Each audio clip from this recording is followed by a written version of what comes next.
this is an iHeart podcast. Guaranteed human.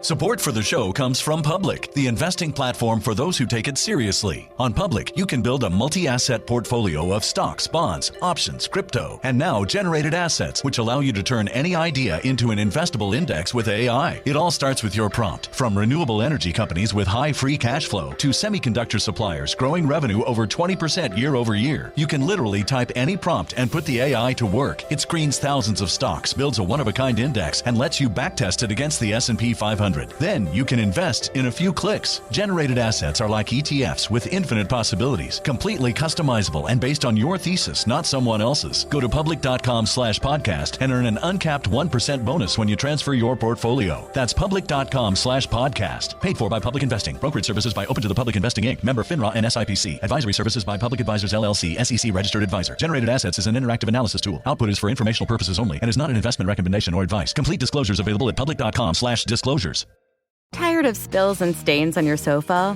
Wash away your worries with Anabay. Anabay is the only designer sofa that's machine washable inside and out, starting at just $699. Plus, Anabay sofas are pet-friendly, stain-resistant, and feature changeable slip covers and modular pieces. Get up to 60% off site-wide with a 30-day money-back guarantee. Visit washablesofas.com to get yours now. That's washablesofas.com. Offers are subject to change, and certain restrictions may apply. You're listening to a podcast, so you're doing something else too, like maybe scrolling home listings on Redfin, saving places you like without thinking you'll get them. Because that's what house hunting has become. But Redfin isn't built for endless browsing. It's built to help you find and own a home. Redfin agents close twice as many deals as other agents, which means when you find a place you love, you've got a real shot at getting it. Redfin helps turn saved listings into real addresses. Get started at redfin.com. Own the dream. Hey, this is U.S. Olympic gold medalist Tara Davis-Woodhull. And I'm U.S. Paralympic gold medalist Hunter Woodhull. As athletes, our lives are about having a clear path. And a team that you can absolutely trust. So when it came to getting the best mortgage, we chose PennyMac. PennyMac is proud to be the official mortgage provider of Team USA and you. Learn more at pennymac.com. PennyMac Loan Services, LLC, Equal Housing Lender, NMLS ID 35953. Licensed by the Department of Financial Protection and Innovation under the California Residential Mortgage Lending Act. Conditions and restrictions may apply. What's exposing my genital? Oh, no. I gotta stop myself on that one. Sophie's not here. Cody and Katy are, and hey. I am ashamed that I even tried that one. In my defense, we were talking about chat roulette. It's were. True. Yeah. The whole context of that joke makes it better. It does. That we were just talking about, because then you just let it fly real quick. But we will not be informing the listeners of the context. No. But I will inform them that my co-hosts today are Katy Stoll, Cody Johnston. Hi. Hello. Some news and even more news. That's correct. Even more news, of it. Some more of it, even more of it. Network.com integer. Mm-hmm. Yeah, we were really creative when we thought of these names. Yes, we are all creative geniuses. Well, if you have a show and you're like, I want to do that, but more of it. Humble, also. Humble, creative geniuses. Mm-hmm. Humble, sexy, creative geniuses. Humble, sexy, creative. Humble, sexy, unstoppable, creative geniuses. Unstoppable, yeah. Powerful. Mm-hmm. We should probably add a second humble in there, too. I mean, what we really are is news grifters. But today we're talking about a less ethical kind of grifter. Oh. Great. Free speech grifters. Yes. But free speech is important, Robert. It is. And also, this is Behind the Bastards, the podcast where I talk about the worst people in all of history and forget to announce things because I'm hanging out with my buds and not doing my job. No, we're not doing work. Again, Sophie is not here, which is why I have a podcasting machete. He really does. Does not let me bring my 18-inch long machete, but I have it. Yep. They let you fly with it? It is in your hand. Oh yeah, you can fly with machetes. You can fly with guns before. It's I want easy. you to all know he's gesturing with it, and I said when he said, "Oh yeah, you can fly with machetes," he pointed it right at me. Mm-hmm. Well, you're a good 2-3 feet away. It's true. Yeah, like I don't if I feel need threatened. this paper. Boom. Yeah, it's gesturing. It it's a tool. I wouldn't describe it as wildly brandishing your machete. No, because I have not started drinking. Exactly. When I will be drinking, is when we do our election year podcast. That's right. And then I will be drunkenly gesturing with a machete, perhaps at CPAC. Maybe definitely at CPAC. Maybe definitely at CPAC. That's going to be an exciting You get your time. machete, I got my lanyard. We're gonna have a And I've got my phone to record it all. Yep, yeah, we can name the video Mashanyard. Well, we should probably get into content that will be enjoyable for people who aren't the three of us. If you're not interested in the Mashanyard podcast, then okay. Okay. How are you guys doing? Good. I didn't ask you Good. that on this. Thank We've been you. talking for hours already. It's true, yeah. Okay. We have. Good. Good. We're good. We're well. Cool. All right. Well, I'm gonna get into this. Now, this is Yes. not focused around a person, which is my norm, but it's Yeah. focused around some people, and I think folks will find it Plural, interesting. bastards. Bastards. Over the last few years, particularly since 2016, the cause of free speech has become one of the most vicious and blood-soaked battlegrounds in our national culture war. It's a unique one, too, because while most of America's political kerfuffles revolve around issues like abortion or gun rights, where there really is little common ground, free speech is a thing that everyone, at least in theory, supports. Yeah, it's weird. I would say I agree with that. Big fan, big Fran. I Love think- speaking freely. Big Fran. Yeah. Big Fran. Love shouting freely. Big Fran over here with her shouting. Yeah. Yeah, Big Fran loves to shout. Big Fran. BF. Now, in August 3rd, 2018, famous tabloid The New York Post published an article titled How Liberals Turned Against Free Speech. It opens with this line. Why is it considered liberal to compel others to say or fund things they don't believe? That's a question raised by 3 Supreme Court decisions this year, and it's a puzzling development for those of us old enough to remember when liberals championed free speech, even advocacy of sedition, and conservatives wanted government to restrain or limit it. So that's the opening of the article. And the 3 cases were, 2 of them were one California case overturning a statute that required anti-abortion pregnancy centers to inform clients of where they could obtain abortions, and the reversal of a 41-year-old precedent which stated that public employees didn't have to pay union fees to cover the cost of collective bargaining. And the third was one of those stupid fucking cases about a Christian bakery not wanting to make cakes for gay people. Classic. So, at least one a year. All of these stories confuse me as to how, like, that abortion thing. What about that's free speech? Like, not informing.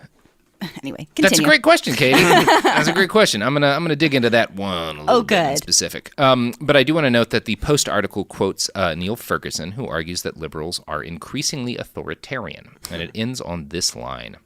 Like the liberal Supreme Court justices who see no constitutional problem with compelling crisis pregnancy centers to send messages they find repugnant, or requiring union members to subsidize political speech they disagree with, or forcing people to participate in ceremonies prohibited by their religion, they seem not to have noticed Yale law professor Stephen Carter's observation that every law is violent because behind every exercise of law stands the sheriff. Carter calls for a degree of humility in passing and enforcing laws that compel speech against conscience, something today's liberals seem to have forgotten. Liberals is in quotation marks. Oh, yeah, you got to get those scare quotes in. Yeah, got to get those fucking square quotes in. Yeah, so it's easy to see. I can see how someone might be convinced by that line of reasoning. Like if someone believes abortion is wrong and they open a clinic to help pregnant women in crisis, it's good to help pregnant women in crisis. And people who think abortion is wrong shouldn't be required to push people towards abortion doctors. That's an argument you could make, and it's an argument that if you have exactly that much evidence available to you, there's logic to it. Yeah, on the surface, that makes sense. Yeah. Now, when you read a little bit more into these centers, it becomes easier to see the authoritarian liberal argument as to why that maybe doesn't include all of the relevant facts. I'm going to quote from a report by the AMA, famed liberal lobbying group, All of the Doctors. Drive down any highway in America and you might see a sign, pregnant, scared, called 1-800, phone number. Most often these signs are advertisements for crisis pregnancy centers, CPCs. CPCs, sometimes known as pregnancy resource centers, pregnancy care centers, pregnancy support centers, or simply pregnancy centers, are organizations that seek to intercept women with unintended or crisis pregnancies who might be considering abortion. And then, a little further down, it notes, CPCs, as a rule, not only discourage abortion, but also refuse to provide referrals to abortion clinics, although they often provide counseling about dangers associated with premarital sexual activity. Women who visit CPCs typically do not realize that they are not in an abortion clinic and are surprised to find that abortion is not considered an option at these centers. As obstetrician gynecologists, we have had several disgruntled patients come to us who were disappointed and felt deceived by the care that they had received at CPCs. So you see, it's not quite as simple as these do-gooders being forced to speak against their will. It's somebody dressing up a religious mission as a medical Exactly. Right. Yeah. Cool. Cool. So, if you're pregnant and you go there and you feel like you're in crisis and you're pregnant, one of their solutions is to teach about the dangers of Premarital sex? Premarital sex? Yeah. Like, is that effective that to ship's the already pregnant woman? sailed. Well, it's kind of like if you go into the doctor with lung cancer after a life of smoking, the doctors will say, well, have you tried not fucking smoking? You know, smoking's bad for you. Yeah, Let those me- cigarettes aren't good for you. Let me put on this film strip real quick about how smoking is bad. Not doing you no favors. I love doctors that are helpful. Yeah. There's a lollipop on your way. Yeah. Yeah, no, that specific story bugs me. Yeah, it's frustrating. That's why that's the one I chose to focus on. I love it. Because it frustrated me too. See, if you read into it a little bit, it becomes clear that despite how it was framed by the New York Post, this is not a pro or anti-free speech argument. Instead, it's an argument over whether or not religious organizations should be allowed to masquerade fraudulently as medical practitioners and lie about healthcare options, which is maybe a little different than Seems free a speech. little different. Seems Yeah. like not quite the free Yeah. speech as you. Just a smidge, maybe. Mumble, mumble. Mumble. Now, the fight over crisis pregnancy counseling centers is emblematic of the broader debate over free speech currently consuming our national discourse. Take a serious political issue that has nothing to do with the First Amendment, wrap it in that cloak, and tar the other side for being anti-free speech so they have to defend themselves on that front rather than actually debate you over the harms of what you're doing. It's a cool Clever. strategy. Yeah. Smart. Yeah. Works. It's like if you're hunting a deer, instead of camouflaging yourself, you dress yourself up as another deer, but with a gun for a mouth. Oh, yeah. This may not, in fact, be an analogy. It's perfect. Then you got to argue with that gun-mouthed deer, right? Yeah. Instead of, well, you're a hunter and you're not a gun-mouthed deer, but now I want to debate that gun-mouthed deer. Well, and you know that old chestnut of country wisdom. Nobody ever wins a debate with a gun-mouthed deer. Well, you can't because as soon as he tries to talk, a bullet shoots out of his mouth. Exactly. Hey, that's a good argument from the gun-mouthed deer. Thank you for embracing my. I still don't think it's an analogy. Your perfect analogy? My perfect analogy. I've definitely lost the thread, but I'm on board. Thank you. Also, just full disclosure, I mix up analogies and similes constantly. Yeah, me too. Metaphors, all of it. Metaphors, oh my God. Participles, dangling. Those aren't related at all. No, they're not. But it makes me uncomfortable to think about things dangling. Oh, yeah. That's true. Particularly participles. Yeah. Anyway, the free speech grift, as it's been coined by some critics, has risen to become the centerpiece of right-wing politics because it is so much easier than actually arguing the merits of regressive policies on abortion, racial justice, or anything else. It is a brilliant strategy because it allows them to co-opt the support of a sizable number of moderates and liberals who are either too dumb to see what's happening or who are eager to capitalize on the grift themselves. In fact, the origins of our modern free speech grift trace back to a 2015 article in The Atlantic titled "The Coddling of the American Mind." Yeah, you like that? Yes, I love these. Yeah, you're almost touching your nipples, Cody. Yeah, I'm very excited. Now, the article written by Greg Lukianoff and Jonathan Haidt, the article is written by Greg Lukianoff and Jonathan Haidt, and the thrust of it is that political correctness has completely overtaken American campuses, ushering in a terrifying new era where art is censored and language is destroyed to please howling hordes of liberal zombies. God, they're so obsessed with these college campuses. They are.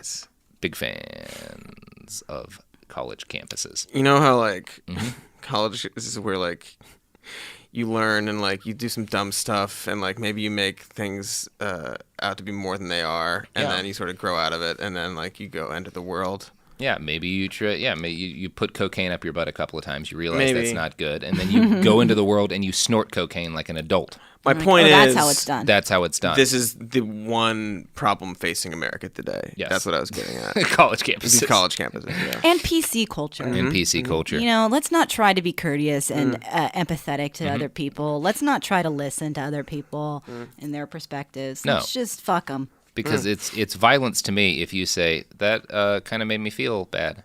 Yeah. I'm deeply offended. Whoa. I'm deeply offended that I offended you.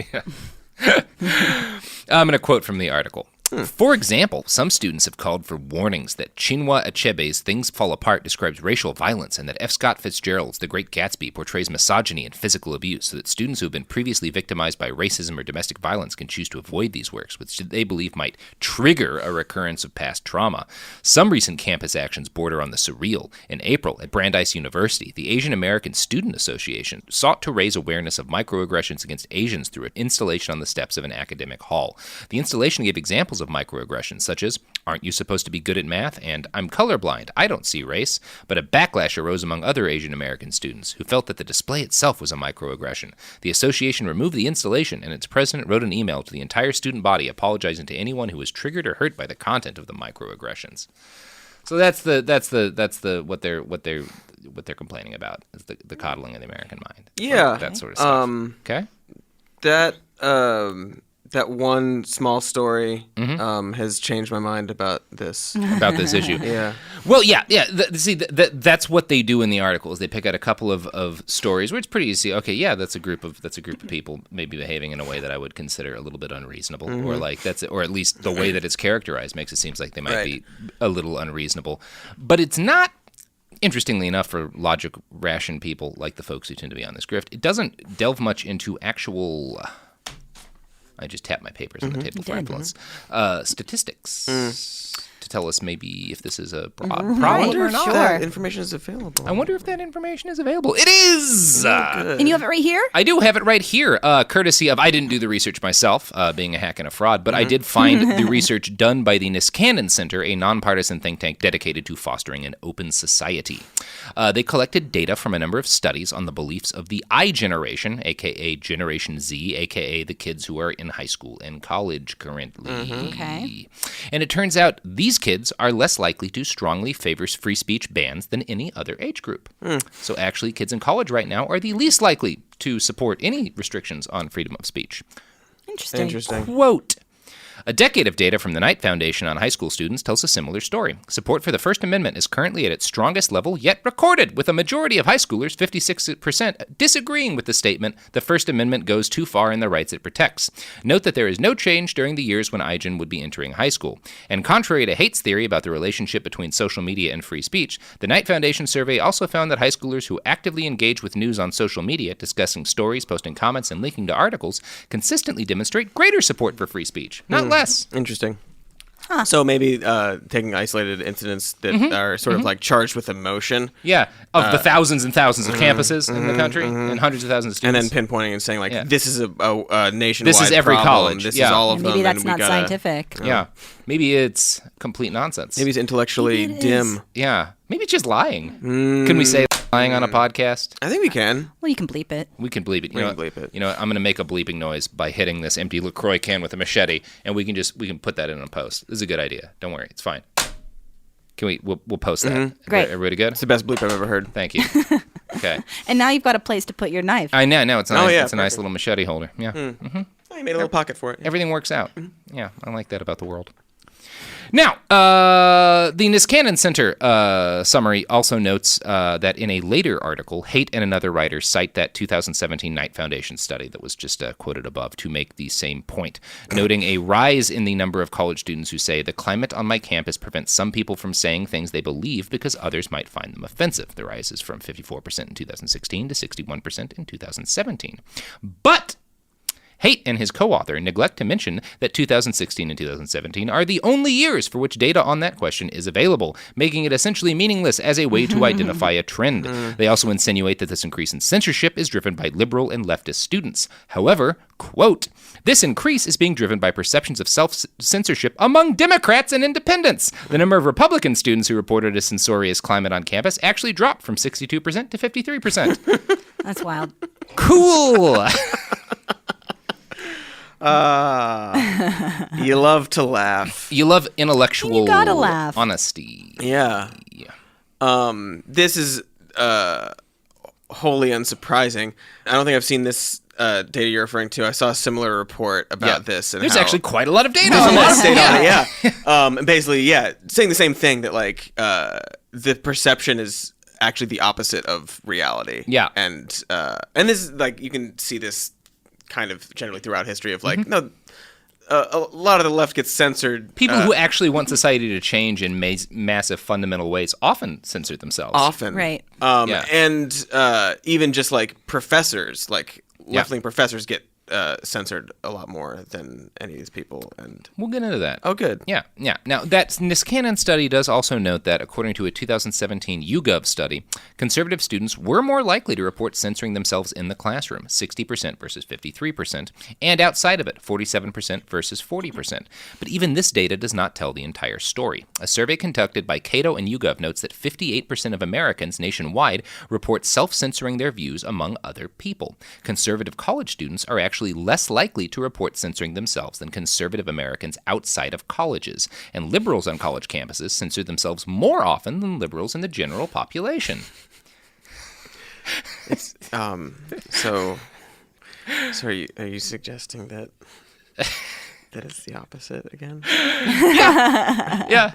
Is that okay? Maybe a little bit the opposite. Okay. I'm just clarifying. I'm just clarifying. Thank you for clarity is important. Again, wholly unsurprising. Yeah, so in other words, the entire story of free speech suppression on American college campuses is a lie. The reality is literally the opposite. Yet in spite of this, right-wing groups like Turning Point USA, hooray! Cody's favorite, my favorite fellows, have raised hundreds of thousands of dollars to influence political elections on college campuses and crusade against safe spaces at their Campus Clash events. Their 2019 tour includes speakers like TPUSA founder Charlie Kirk, Donald Trump Jr., Candace Owens, and Kyle Kashuv, who recently got his Harvard invitation rescinded for writing racial slurs in several text messages to classmates in an open Google Doc. Cool. Are you suggesting that the president's son is being censored? Oh, yeah. That poor guy never gets to speak. You're saying that the president's son has a free speech problem? It must suck to be the president's son and to be so rich. Mm-hmm. It's a shame when millionaires funded by billionaires just say lies. And someone gets angry at them. Someone gets angry. And that is the death of free speech. Someone getting angry at a millionaire being paid by billionaires to lie. Lying. That's censorship. That's censorship. It's criticism oppression. is censorship. It's oppression, guys. Call it what it is. I should also note that free speech bastion TPUSA donors include such luminaries as Greg Gianforte, who assaulted a Guardian journalist for asking him questions. Yes, I didn't know Greg was involved with TPUSA. He sure is. He's giving them thousands and thousands of dollars. Oh, of course he is. Free that speech makes warrior. Only the guy who sense assaulted a journalist for asking a question. You guys want to hear an unrelated quote from Thomas Jefferson? Yeah. Absolutely. Were it left to me to decide whether we should have a government without newspapers or newspapers without a government, I should not hesitate a moment to prefer the latter. Interesting.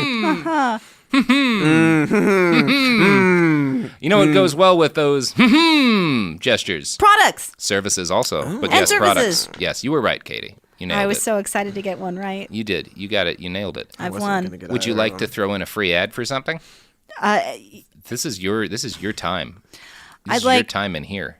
Well, right now I'm craving gummy bears, so I'd like to throw in an ad for gummy bears. The concept of gummy bears. Yeah, bouncing, hippity hopping, and all around the forest. Fantastic. Filled with juicy flavors. Oh, juicy flavors. Gummy bears filled with juicy flavors. I love eating candy I find in the forest. Yeah, forest candy. Forest candy. It's the best kind of candy. Well, also it's when you want it the most. Like I imagine you being hungry in the forest and you're not sure when you're going to have another snack. You need a little sugar rush. I was out camping with some friends years back in Texas in the summer, and we had a big bag of gummy candy, and we left it outside, and it all melted together into one giant 4-pound ball of. It was so good. We just pour it. Slice it up. Hack it off. Beautiful. Oh, fucking so tasty. All the flavors in one. Well, if you want all the flavors in one, buy the products advertised. Support for the show comes from Public, the investing platform for those who take it seriously. On Public, you can build a multi-asset portfolio of stocks, bonds, options, crypto, and now generated assets, which allow you to turn any idea into an investable index with AI. It all starts with your prompt. From renewable energy companies with high free cash flow to semiconductor suppliers growing revenue over 20% year over year, you can literally type any prompt and put the AI to work. It screens thousands of stocks, builds a one-of-a-kind index, and lets you backtest it against the S&P 500. 100. Then you can invest in a few clicks. Generated assets are like ETFs with infinite possibilities, completely customizable and based on your thesis, not someone else's. Go to public.com/podcast and earn an uncapped 1% bonus when you transfer your portfolio. That's public.com/podcast. Paid for by Public Investing. Brokerage services by Open to the Public Investing Inc. Member FINRA and SIPC. Advisory services by Public Advisors LLC, SEC registered advisor. Generated assets is an interactive analysis tool. Output is for informational purposes only and is not an investment recommendation or advice. Complete disclosures available at public.com/disclosures. Tired of spills and stains on your sofa? Wash away your worries with Anabay. Anabay is the only designer sofa that's machine washable inside and out, starting at just $699. Plus, Anabay sofas are pet-friendly, stain-resistant, and feature changeable slip covers and modular pieces. Get up to 60% off site-wide with a 30-day money-back guarantee. Visit washablesofas.com to get yours now. That's washablesofas.com. Offers are subject to change and certain restrictions may apply. Hey, this is U.S. Olympic gold medalist Tara Davis-Woodhull. And I'm U.S. Paralympic gold medalist Hunter Woodhull. As athletes, our lives are about having a clear path. And a team that you can absolutely trust. So when it came to getting the best mortgage, we chose PennyMac. PennyMac is proud to be the official mortgage provider of Team USA and you. Learn more at pennymac.com. PennyMac Loan Services, LLC, Equal Housing Lender, NMLS ID 35953. Licensed by the Department of Financial Protection and Innovation under the California Residential Mortgage Lending Act. Conditions and restrictions may apply. Let's talk about modern home shopping. It's sort of become a fun side hobby, right?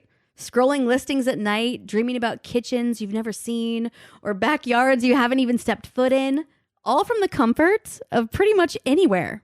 Redfin knows a lot of people like you want to own, but are stuck in this browsing mode loop. That's where Redfin flips the script. With listings that update within minutes and tours you can book right from the Redfin app, you can see your dream home the moment it appears. Now, liking a listing is easy, but actually landing it, that's where Redfin comes in. Redfin has over 2,200 agents with local expertise. And Redfin agents close twice as many deals as other agents. That means they want to help you win, not just window shop. Redfin is built to help you go from just looking to wait, this could actually be home. So become the newest neighbor on the block. Visit redfin.com to start finding and start owning. That's redfin.com. We're back! Wow. After a flawless ad pivot. Really, thank you, Katie. Oh, you know what? You're welcome. You're so much better at this than me. I'm so good at this. You are. You nailed it. Humbly good. Humbly good. Humbly good. So Turning Point USA doesn't just sponsor speeches and debates on college campuses to foster free speech. They also compile and maintain a professor watch list, which is definitely a thing that sounds good for free speech. As a watch list of professors. Yeah.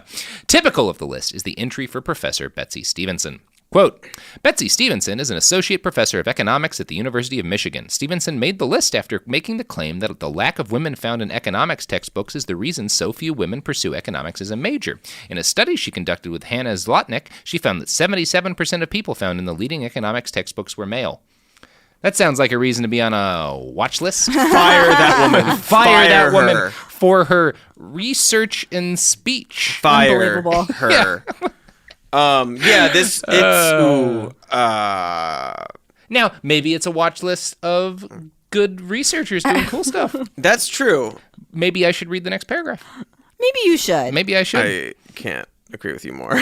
When the watch list was originally created in November of 2016, TPUSA writer Matt Lamb described its purpose thusly. We aim to post professors who have records of targeting students for their viewpoints, forcing students to adopt a certain perspective, and or abuse or harm students in any way for standing up for their beliefs.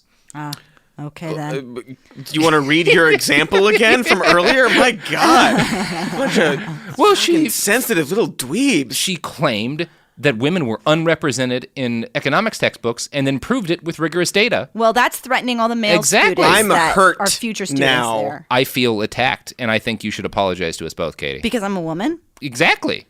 I refuse. Wow. I'm even more offended. I think I know a watch list you're going. I've always wanted to be on a watch list. I feel the need to join Turning Point USA, which incidentally has a history really of easy to hiring radicalize racists you. and then having to fire them. It sure does. Yes, it does. I feel the need to go up to Greg Gianforte, ask him a question, and get hit in the face. Well, that's what I'll you're leave that describing. to you. Yeah. I'll get on a watch the list. freedom of speech. We can We'll all join do TPA. different parts of it, yeah. We're all just different free speeches. Cool. That Niskanen study also looked into the frequency with which college faculty members are fired due to criticism from the left and the right. The results are fascinating, and I'd like to quote from that study again. To begin to answer this question, I gathered together all cases from 2015 to 2017 involving, number 1, a faculty member at an American degree-granting post-secondary nonprofit institution who was fired/resigned as part of a settlement or demoted, denied promotion due to speech that perceived by critics as political. Okay, seems reasonable. Okay. What remains are 45 cases from 2015 to 2017 where a faculty member was fired, resigned, or demoted, denied promotion due to speech deemed by critics as political. Of these, more than half, 26, occurred in 2017. The clear majority, 19, being over liberal speech. This disparity persists even after removing terminations occurring in private religious institutions.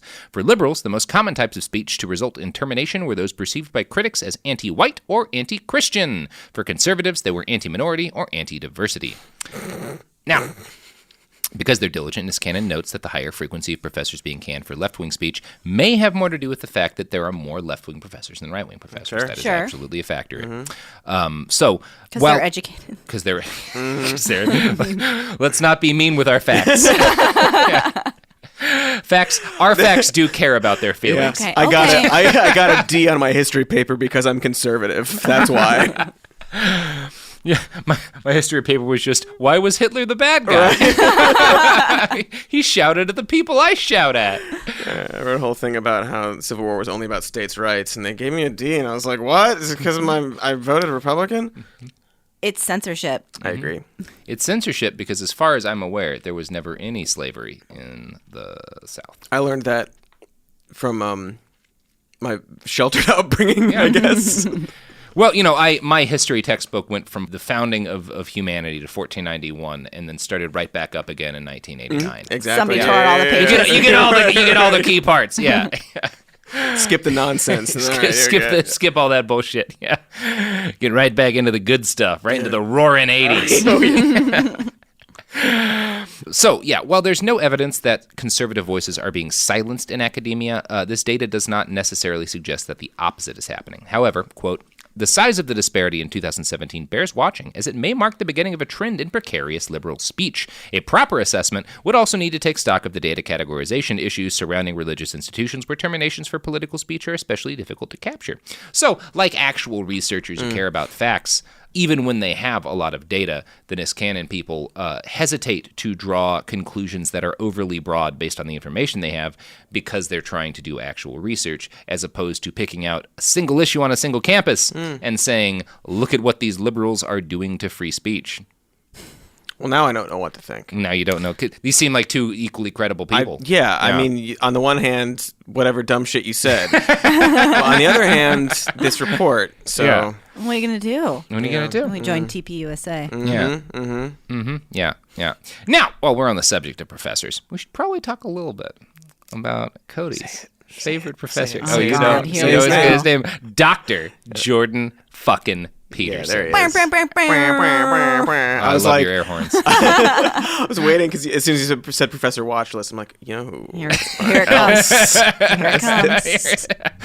Yeah, it was the only person to talk to about after this. Yeah.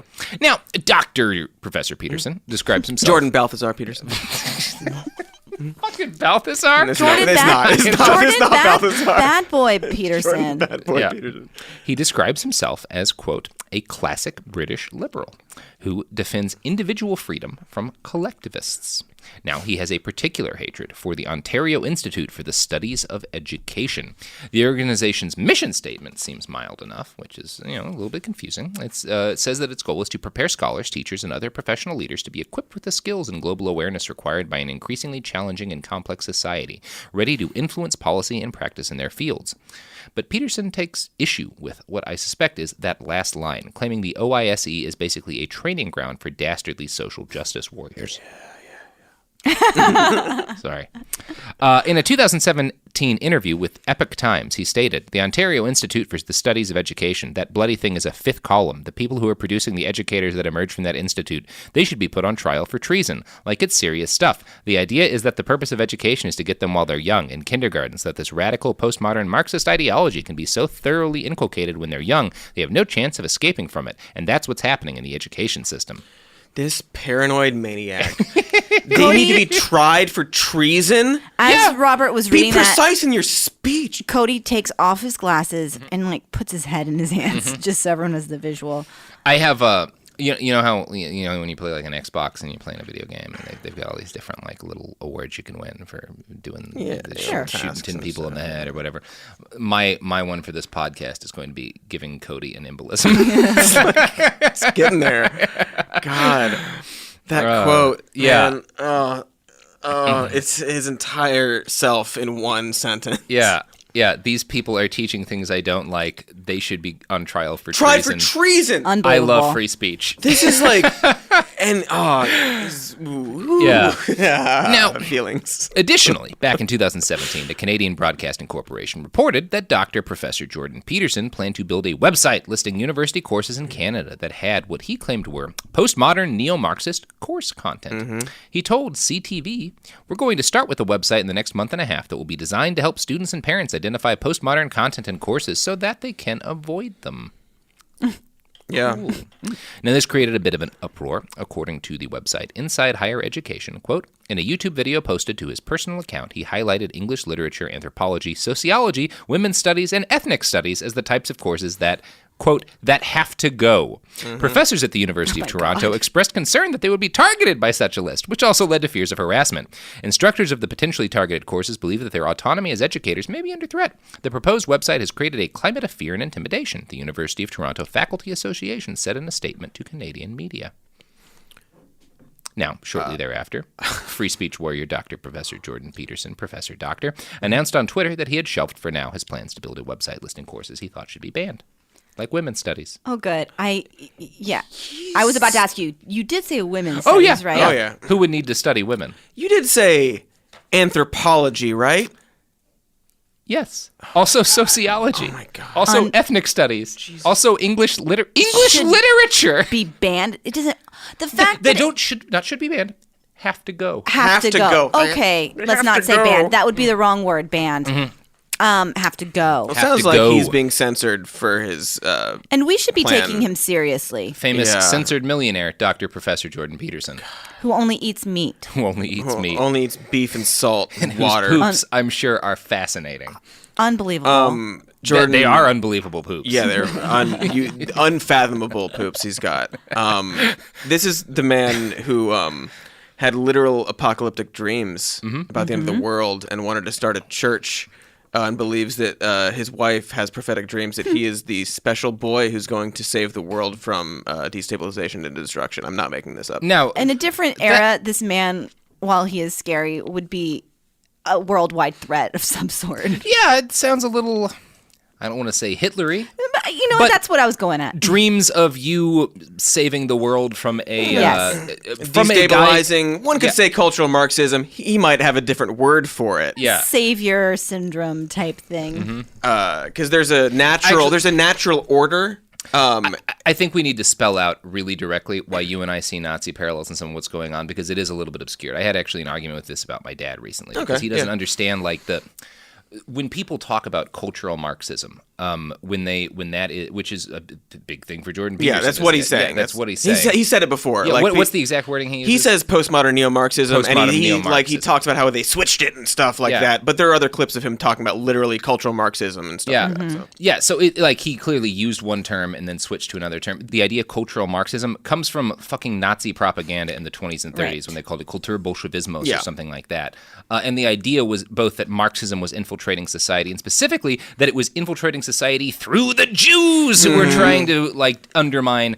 This is why we see when we make snide comments about Dr. Jordan Peterson being kind of fascist. We're not reaching super far. there was this ideology that was this attitude of cultural Marxism, that it's a thing that exists, that was created by the Nazis to justify what they did to the Jews.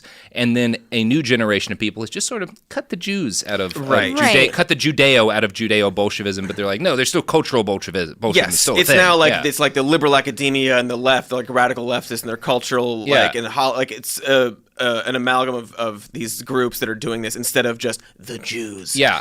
It's worrisome. Line, the line is very clear, and like it's one of those things where like, no, Jordan Peterson isn't a Nazi. He would have been. He would have been. Yeah, but it's not even. So there's that. But even beyond that, someone that says that, oh, my wife had a prophetic dream that I am this savior type person, or someone that says, you know what? Yeah. Only eating meat, that'll cure your depression. And I want to open a church. I want to open a church. We need to ban women's studies, ethnic studies. That is anthropology. Which is just like, that's absolutely nuts. So that's somebody that's a maniac. I don't know how else you describe it. I mean, and if you get into power, this person gets into a power, it's terrifying. Yeah, he's got I don't want to oversell the state of the threat, but if Dr. Jordan Peterson gets his way, we will lose the best season of Community. Are we really willing to? No, absolutely not. We fucking aren't. No. But it's a good show.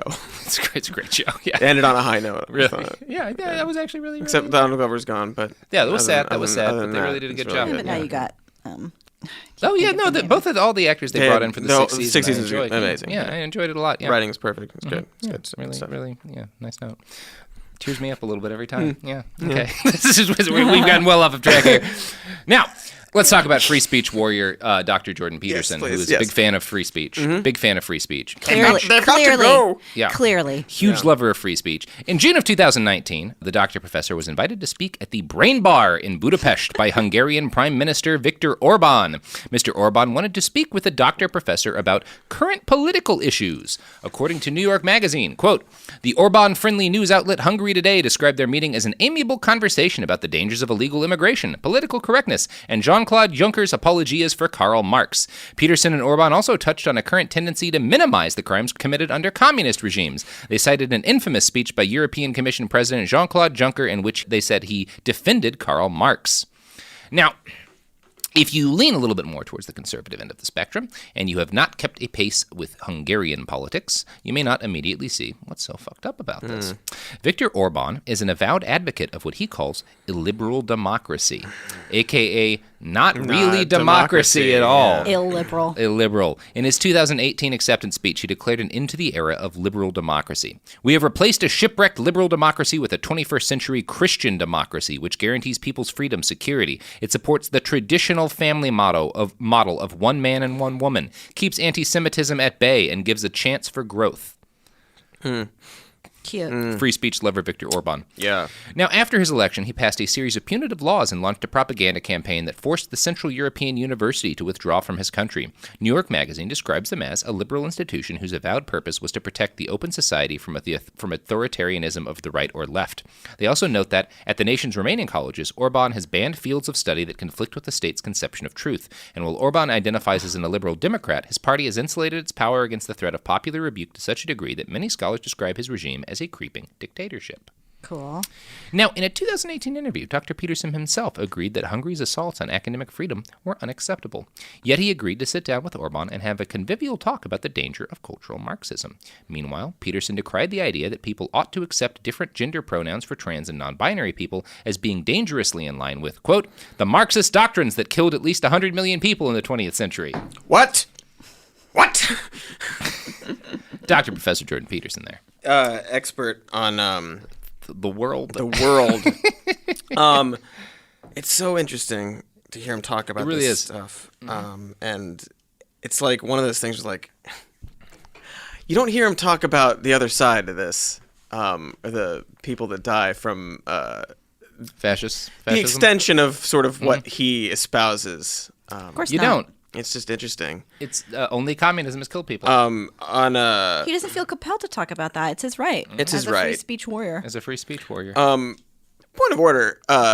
Jordan B. Peterson, who's a clinical psychologist. Dr. Professor Jordan B. Peterson, clinical psychologist, has on more than one occasion on camera claimed to be an evolutionary biologist and a neuroscientist.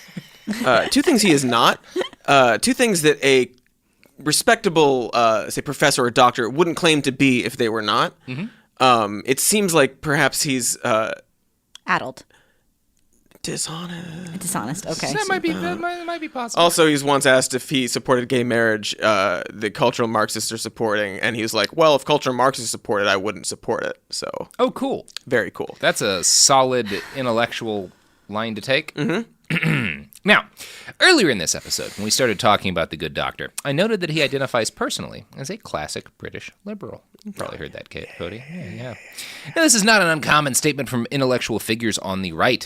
Many of them identify as classical liberals. Mm-hmm. When they do so, they are putting themselves in line with an intellectual tradition that is descended in large part from a 19th century philosopher and British member of parliament named John Stuart Mill. In his influential essay On Liberty, Mill wrote this: "There ought to exist the fullest liberty of professing and discussing as a matter of ethical conviction any doctrine, however immoral it may be considered. If all mankind minus one were of one opinion, and only one person were of the contrary opinion, mankind would be no more justified in silencing that one person than he, if he had the power, would be justified in silencing mankind." Now, when classical liberals like Peterson talk about free speech, they are calling upon the ideas they inherited from Mill, or at least the ideas they believe they inherited from Mill. I found a great article about this on The Conversation titled The Strange Origins of Free Speech Warriors. Quote, "In truth, thinkers such as Mill were far from being libertarians, and what's more, would never have embraced the borderline absolutist position of today's free speech warriors.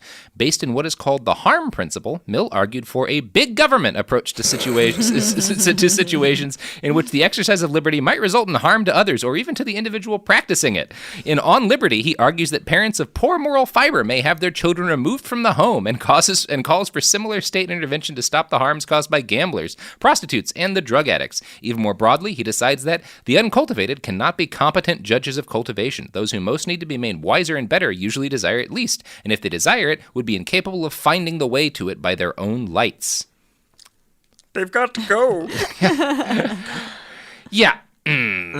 Yeah. Now, I'd be a little bit remiss in talking about the harm principle without getting into a little bit of the history of U.S. jurisprudence as it relates to free speech cases. In March of 1919, which is about 100 years ago, Oliver Wendell Holmes. Time flies, guys. Time does fly. Oliver Wendell Holmes, Oh Homie. Mm-hmm. Okay. Classic. Win Holmesy. Oh Windy. All good nicknames. Oh, Whimsy? Is that what Oh, Whimsy? That's a good nickname for Oh, Whimsy. Supreme Court Justice wrote a series of unanimous opinions on 3 cases upholding the convictions and prison sentences of members of the Socialist Party. These people's crime had been writing and distributing some 15,000 flyers to men who were in the process of being conscripted.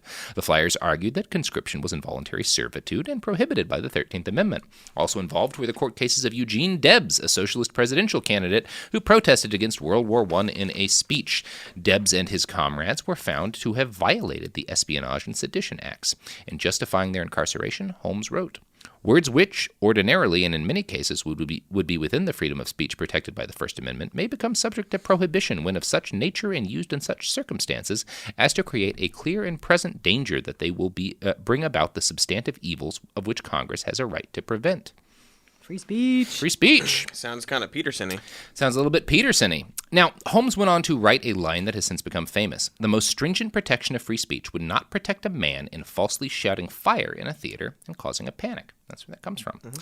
I'm going to quote next from an article in the LA Review of Books by Stephen Road about sort of where all this ends after we jail all these socialists for free speech that's too dangerous to be allowed.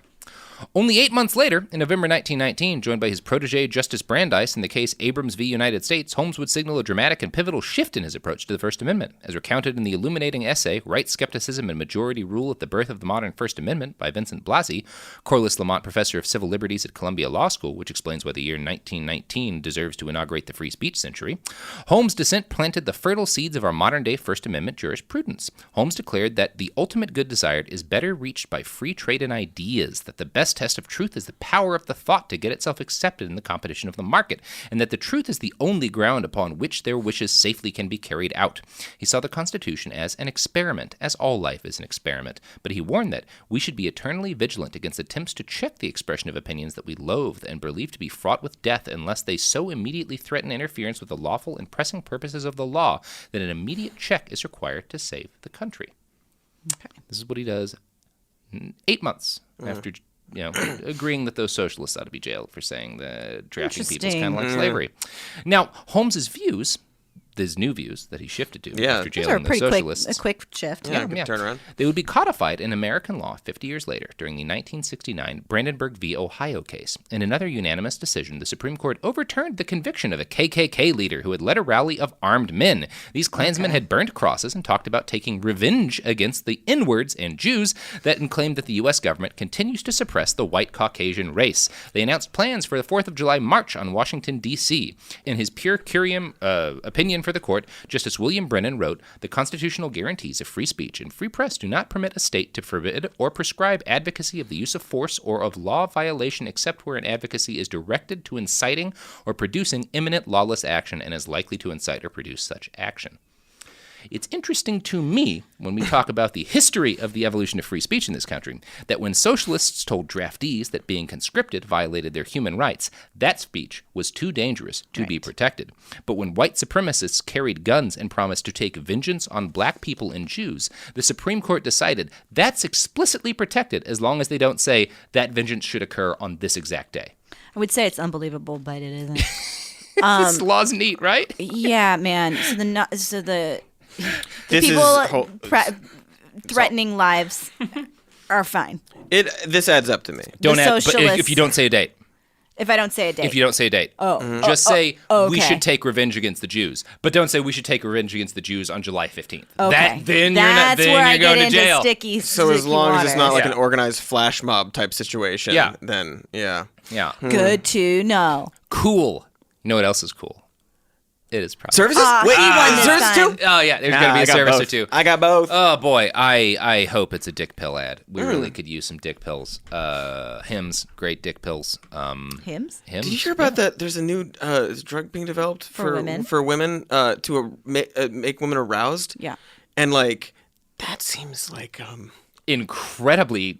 That seems like a complicated. Seems like morally. Seems like a dangerous kind of drug to make available to just like to women.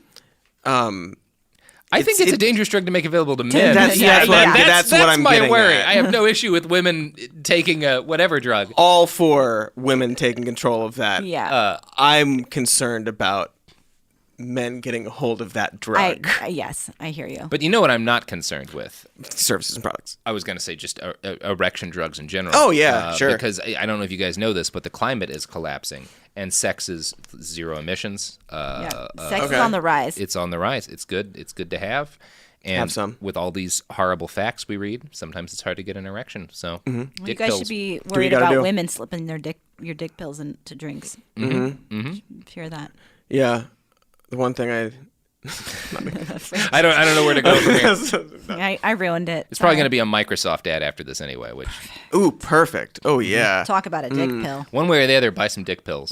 That was a free ad. Don't be Microsoft. Whoa. Be macro hard. So good. That was so good. I think we get like twice as much ad money from that one. We get millions of dollars. That was a high score. Millions of dollars. We'll be like Dr. Jordan Peterson. I'm going to tell people to only eat meat. Oh, I do not want to be like him. No. All right, here's some ads. Support for the show comes from Public, the investing platform for those who take it seriously. On Public, you can build a multi-asset portfolio of stocks, bonds, options, crypto, and now generated assets, which allow you to turn any idea into an investable index with AI. It all starts with your prompt. From renewable energy companies with high free cash flow to semiconductor suppliers growing revenue over 20% year over year, you can literally type any prompt and put the AI to work. It screens thousands of stocks, builds a one-of-a-kind index, and lets you backtest it against the S&P 500. Then you can invest in a few clicks. Generated assets are like ETFs with infinite possibilities, completely customizable and based on your thesis, not someone else's. Go to public.com/podcast and earn an uncapped 1% bonus when you transfer your portfolio. That's public.com/podcast. Paid for by Public Investing. Brokerage services by Open to the Public Investing Inc. Member FINRA and SIPC. Advisory services by Public Advisors LLC, SEC registered advisor. Generated assets is an interactive analysis tool. Output is for informational purposes only and is not an investment recommendation or advice. Complete disclosures available at public.com/disclosures.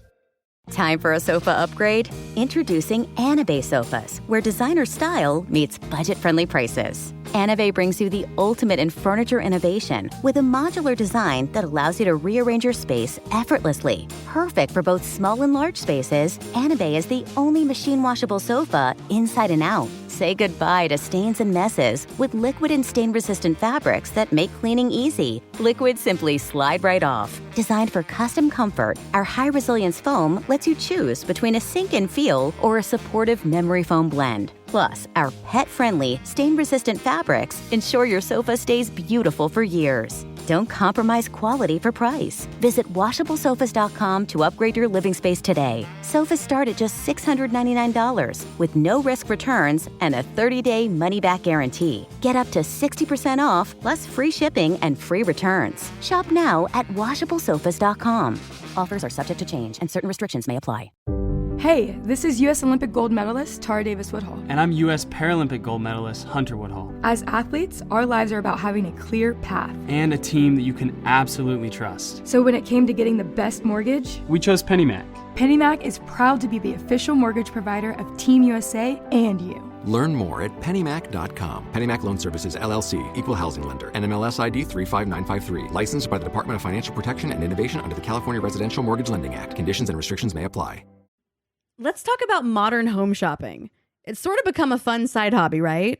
Scrolling listings at night, dreaming about kitchens you've never seen, or backyards you haven't even stepped foot in, all from the comfort of pretty much anywhere. Redfin knows a lot of people like you want to own, but are stuck in this browsing mode loop. That's where Redfin flips the script. With listings that update within minutes and tours you can book right from the Redfin app, you can see your dream home the moment it appears. Now, liking a listing is easy, but actually landing it, that's where Redfin comes in. Redfin has over 2,200 agents with local expertise. And Redfin agents close twice as many deals as other agents. That means they want to help you win, not just window shop. Redfin is built to help you go from just looking to wait, this could actually be home. So become the newest neighbor on the block. Visit redfin.com to start finding and start owning. That's redfin.com. We're back from our increasing digressions. My wife thinks I'm Jesus. Cody's pretending to be Dr. Jordan Peterson again. Peter Pan. I've never done it out loud. I'm working on it. So. He's working on it. He's doing it, getting his tight five for Peterson set down at the Comedy Cellar. Mm-hmm.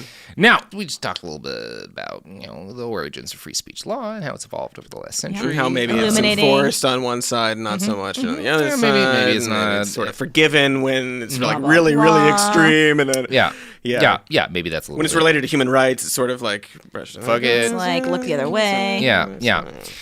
Now let's talk about the organized and well-funded campaign to make sure freedom of speech continues to evolve in a very specific direction. Freedom of speech law, I should say. Just the concept itself. Although that too.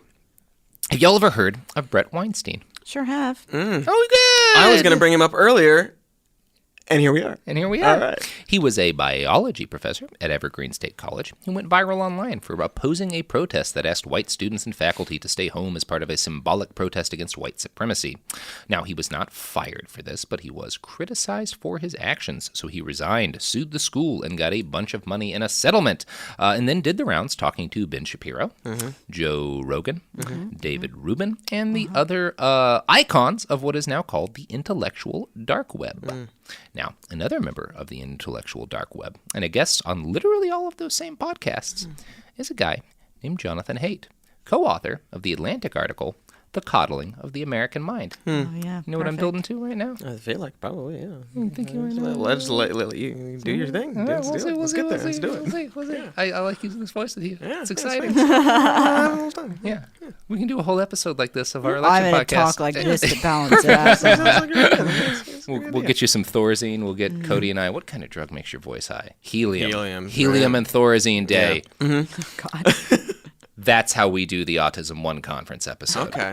Nailing it. Yeah. Helium and Thorazine. We're making plans, folks. We're making plans, folks. This is going to be a great podcast. let's continue the podcast that we're already the current one, yeah. Now, the intellectual dark web itself was first coined and defined by Barry Weiss, staff editor of the New York Times opinion section. She has also been a guest on Joe Rogan's podcast. Now, we noted earlier that the claims of that coddling of the American mind article don't hold up to evidence. 4 years of college, of course, makes people less supportive of banning any kind of free speech, and young people are more tolerant of offensive speech than older Americans. No matter what academic free speech grifters like Weinstein may claim, the Foundation for Individual Rights and Education found that in 2018, there were a grand total of 18 disinvitation attempts across all colleges and universities in the United States. Not all of those succeeded. Given that young people are more likely to tolerate offensive speech and that college students are less likely to support free speech restrictions than the general population, one is left wondering what all this hubbub arose from. It may have something to do with the fact that Generation Z, or the I generation, is further to the left than any other group in this country. 70% of them believe the government should be more involved in problem solving. 62% say racial and ethnic diversity is good for society, compared to 49% and 48% of baby boomers, respectively. That's a good stat. A jump. Yeah. Wow. Now, Generation Z also prefers socialism to capitalism by a marked majority. And this, you might expect, is terrifying to several small but influential groups in our country. And when I say small, I mean like two guys. The Koch brothers. Yes. Yeah, here we go, baby. That is where it was going. I'd like to quote next from a fantastic article in the American Prospect by Aaron Friedman, which inspired this episode. Quote, Dave Rubin's influential podcast, The Rubin Report, has a financial partnership with Learn Liberty, a think tank started by the Koch-funded Institute for Humane Studies, IHS, where Charles G. Koch himself sits on the board. When the Canadian government denied Jordan Peterson funding for his work, Rebel Media, a group funded with Koch money and headed by Ezra Levant, a far-right Islamophobe with ties to the Koch network, raised cash for him. Peterson has since returned the favor, fundraising for the IHS. Ben Shapiro has collected speaker fees from the Koch-funded Young Americans Foundation and Turning Point USA, and Brett Weinstein was hosted by the University of Wisconsin Stout's Free Speech Week, a project of their Center for the Study of Institutions and Innovations, funded by, you guessed it, the Charles G. Koch Foundation. It's not just the IDW itself. Some of its key popularizers also get Koch funding. Barry Weiss and The Atlantic's Connor Frieserdorf, who has been one of the most visible defenders of Peterson in the mainstream media, have both received cash prizes from the Koch-funded Reason Foundation, where David Koch himself sits on the board of trustees. And remember the coddling of the American mind? Well, one of its co-authors, Greg Lukianoff, is the head of that campus free speech watchdog, FIRE. That organization is funded, of course, by the Koch brothers. For good measure, the Charles Koch Institute also did a laudatory write-up of the piece. Did you mention the Daily Caller? Not yet. Okay. Oh, no. Yeah. They also donate to there. Yeah. The Atlantic is perhaps the worst offender. Last year it launched The Speech Wars, a reporting project that seeks to understand where free speech is in danger and where it has been abused. Even though the magazine had just been bought by billionaire Laurene Powell Jobs and was seeing all-time high circulation and web traffic, The Atlantic solicited funding for the project from none other than the Charles Koch Foundation. The Reporters Committee for Freedom of the Press and the Fetzer Institute were also underwriters. When I asked The Atlantic for comment, a spokesperson replied that the editorial control for the series, as with every piece of journalism we create, rests solely with The Atlantic. But the magazine refused to deny that reporters and editors with the Speech Wars are ever in contact with the Koch Foundation. Editor-in-Chief Jeffrey Goldberg did not respond to my request for comment, and The Atlantic has not disclosed how much money it has received from the Koch Foundation. That's actually pretty surprising for me. Yeah. The first half, I was like, yeah. And I was like, wait, what? I know. And then excuse me? That just kept going. Wowee. Yeah. Interesting. Ties it all together. Man, they're terrified. Yeah. They are scaredy young folks. They are. I mean, they're like really going forward with funding a lot of like centrists for the and like. They are fucking terrified of literally losing like 2 to 4% of their wealth. Right. Yeah. Richard Fink, president of the Charles G. Koch Charitable Foundation, has explained this whole strategy in talking about his structure of social change philosophy. The basic idea is to spend Koch money in strategic ways to influence broad social change. Fink believes college campuses are one of the most important places to spend money in order to institute changes, and that's why all this is happening. The Kochs and their billionaire friends who help fund their foundation directly to fund the free speech grifters, because they see what's coming, a generation who wants to take their money and use it for such vile ends as clean water in American cities, roads, and basic health care. They aren't scared on behalf of free speech. They're scared on behalf of their bank accounts. I mean, that's it. That's it right there. Yeah. It reminded me the Daily Beast is obviously very liberal. Yeah, I know it says that. The thing. Not half the time, but every so often you go on there and they've got an ad masquerading as an article by the Koch brothers. They're like, the Koch brothers plan to make to improve save the world, to save the world. I think that's actually the headline that one of them was. The Koch brothers plan to save the world. Brought to you by the Koch brothers. The Chelsea Koch Foundation. Very upset. Who may be advertising on this episode? Actually, like you may. There's a chance. There's a non-zero chance. Yeah. It's always so obvious and interesting and keeps going and going. Just the amount of projection from these people. Obviously, the free speech thing and the censorship on campus is the opposite, as we've discussed. But then, like, you have all these people who really go hard in on, like, George Soros is using his billions of dollars to like all that kind of stuff. But wait. That's what. But everyone who's saying that is funded by these. You're showing your cards, man. Brothers, like, how did you get that idea in your head? From your personal experience? And like, also, like, just even if you take it on face value, like, well, who's like, what's the purpose? One is like for humanitarian reasons, and one is to protect their money. Yeah, it makes me crazy that this age we live in is like, not me, you, nuh-uh, you. Yeah, it's very frustrating. It's very frustrating. It's very frustrating. Very frustrating. I love that the media is constantly attacked for being liberal and left-leaning, but even very liberal sites will regularly host op-eds about how the Koch brothers are great and libertarianism is good and limits on emissions are bad. But you know what you're not going to fucking see on the Atlantic, you know what you're not going to fucking see in the Daily Beast is like an article on why workers should control the means of production. No, you're not. Yeah, maybe. No, yeah, I mean the framing of like the far left media is just so frustrating. No, what do you have the far left? I haven't seen an article about how profits are theft from workers. Yeah, I haven't seen that in a while. I haven't seen anybody. Same thing also, the media, I mean, obviously there's a bias against Trump and everything, but even at that, even talking about stuff, they're so concerned with not appearing biased that they, oftentimes... Yeah. It's like these people who call themselves fucking journalists, and I want to just punch in the face for even using that word, who like say, look, it may be accurate to call them concentration camps, but like it really offends people, and in order to have a productive conversation, we should that's not journalism, bro. No, that's not how it works. Journalism is looking outside and being like, oh, hey, it's raining. Oh, hey, there's a concentration camp. Look at it. Raining. That's a concentration camp. Well, if you Let say me it's describe raining, what I that's gonna see at hurt, this concentration camp. It's going to hurt the feelings of all the dry people. Yeah. So make people jealous. Hashtag dry pride. I didn't realize Barry Weiss was also funded by the Koch brothers. Yeah, that was a surprise too. That's a real cool. I didn't realize the Atlantic got Koch money either. Didn't realize that either. That's they've got so disappointing. Much money. Yeah. Yep. Very disappointing. That's wild. This is probably torpedoed my chances to write an op-ed for the Atlantic. I don't know. You'll be okay. Okay. You'll be all right. Just give them some ad money. Yeah, I'll give them some ad money for my dick pills. Yeah, exactly. Just like even separate from a company, just of the concept of pills that give people erections. Yeah, just That's be like, hey, what advertise. What about that? It's just like, what about pills for your dick? Mm-hmm. And then I'll sneak in a line about how if you pay attention to the way the economy works, whenever wages rise, the stock market falls because it's fundamentally outside of the interests of the capital holding classes for workers to make more money, because that money that goes to them in wages does not go to the stock holding class in profits. And as a result, the people who actually own stocks have diametrically opposed interests to everyone listening to this podcast. Dick's pills! Yeah! Penises! They're fun!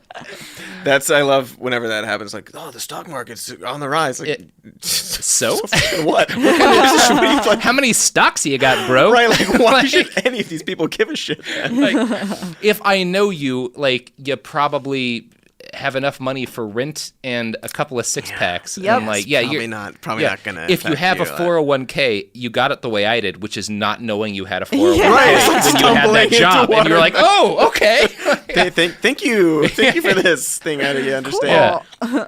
Yeah. Anyway, that's the episode. That was a great episode. Frustrating, all the things that are to be expected. Glad I stopped myself from going on.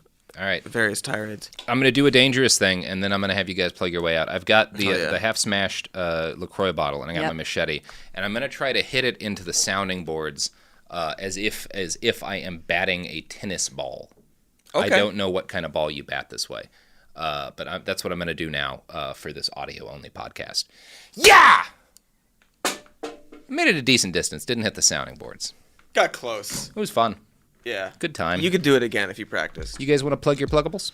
Yeah, check us out.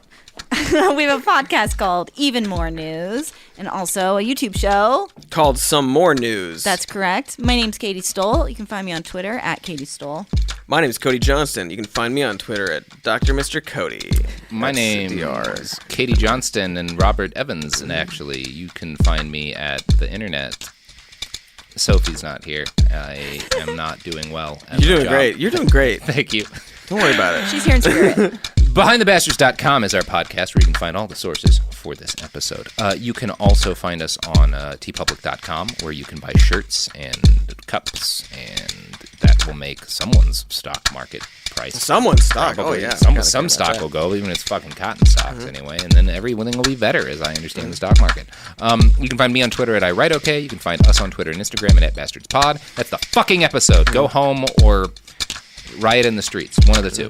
Goodbye. Patreon.com/ Oh, yeah. For stock. Too. Oh, yeah, for stock. That's stock the kind of stock I can get behind. Exactly. Stock.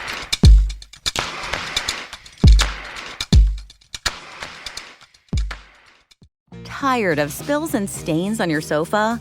Wash away your worries with Anabay. Anabay is the only machine washable sofa inside and out, where designer quality meets budget-friendly prices. That's right, sofas start at just $699. Enjoy a no-risk experience with pet-friendly, stain-resistant, and changeable slip covers made with performance fabric. Experience cloud-like comfort with high-resilience foam that's hypoallergenic and never needs fluffing. The sturdy steel frame ensures longevity, and the modular pieces can be rearranged anytime. Shop WashableSofas.com for up to 60% off site-wide, backed by a 30-day satisfaction guarantee. If you're not absolutely in love, send it back for a full refund. No return shipping or restocking fees. Every penny back. Upgrade now at WashableSofas.com. Offers are subject to change, and certain restrictions may apply.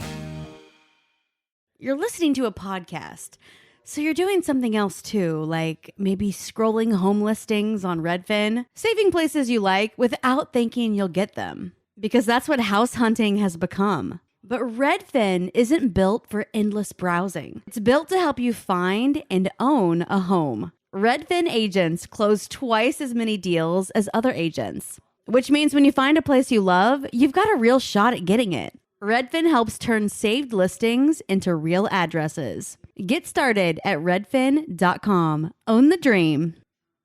This is Bethany Frankel from Just Be with Bethany Frankel. Most dog food is marketing, not nutrition. That is why Biggie and Smalls eat just food for dogs, real 100% human-grade food with ingredients I actually recognize. And yes, I do see the difference. Better digestion, healthier skin, more energy, dogs that feel better, my babies. If you've been on the fence about switching, stop overthinking it. What's more important than your furry babies and their health? Go to justfoodfordogs.com right now and get 50% off your first box. No code needed. Just try it. This is Radhi Devlukia from A Really Good Cry. I absolutely love getting outside, whether it's a quick walk or a mindful few steps between meetings, or even a longer run to just clear my head. But the one thing that can really ruin that for me is shoes that just don't feel right. That's why I started wearing Ultra Running. With the Ultra Fit, every step feels comfortable, balanced, and strong. Like my feet can finally move freely. What really stood out to me was the roomy toe box. My toes actually now have room to spread out, which makes movement feel more natural and comfortable. And when your feet aren't cramped, you feel more balanced, like every step has a strong, stable foundation. I've noticed that with extra space, my foot muscles get to work building strength, so I can actually move with more confidence. Ultra fits and moves with you no matter your pace or your goals. Beginner or marathon runner, they've really become my go-to for any kind of running or training, and I always feel like my feet can do exactly what they're meant to do. Feel the difference by visiting ultrarunning.com and use my code CRY10 for 10% off. That's ultra, ALTRA, running.com. Experience Ultra and stay out there. This is an iHeart podcast. Guaranteed human.